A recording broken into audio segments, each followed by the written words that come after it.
wah cantiknya macam tu kan. Ni buat dengan siapa ni? Buat dengan siapa macam tu. Kita akan cakap lah 3D Kitchen. Okay, Assalamualaikum. Nama saya Fadli. Nama saya Adawiyah. Dan kita orang duduk dekat Bandar Tasik, Senangin.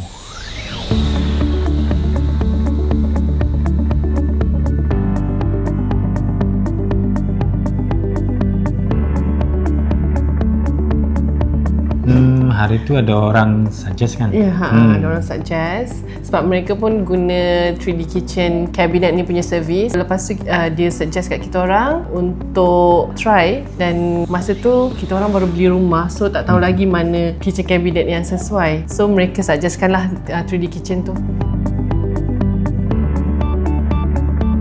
Kita ambil yang full house, so selain daripada kitchen cabinet, kita juga ada wardrobe. Ada TV konsol.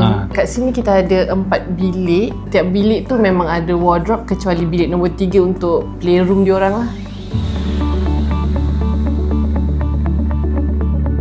Masa ada appointment dengan sales designer daripada 3D Kitchen, kita konsep tu dah ada tapi tak tahu lagi nak detail dia macam mana. Nah, yang saya suka adalah advice daripada sales designer 3D Kitchen. Dia bagi advice yang detail.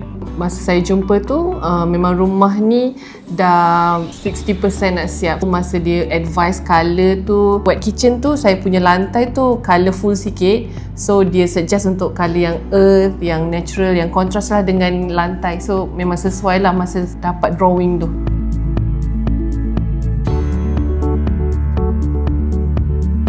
Masa jumpa dengan designer tu, kami discuss pasal colour, measurement dengan preparation. After that, mereka dah start buat semua, the whole house, dan semua tu within our expectation lah bila kita nak move in dekat rumah ni.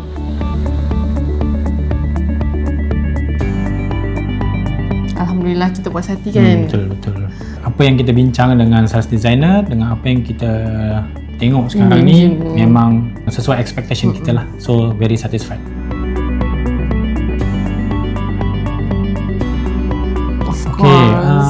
Ni yang ni mesti kita akan recommend, sebab kalau ada saudara mara yang datang ke rumah macam tu kan, dia mesti akan wah cantiknya macam tu kan. Ni buat dengan siapa ni? Buat dengan siapa? Kita akan cakap lah 3D Kitchen. 3D Kitchen. 3D Kitchen Cabinet, making living better.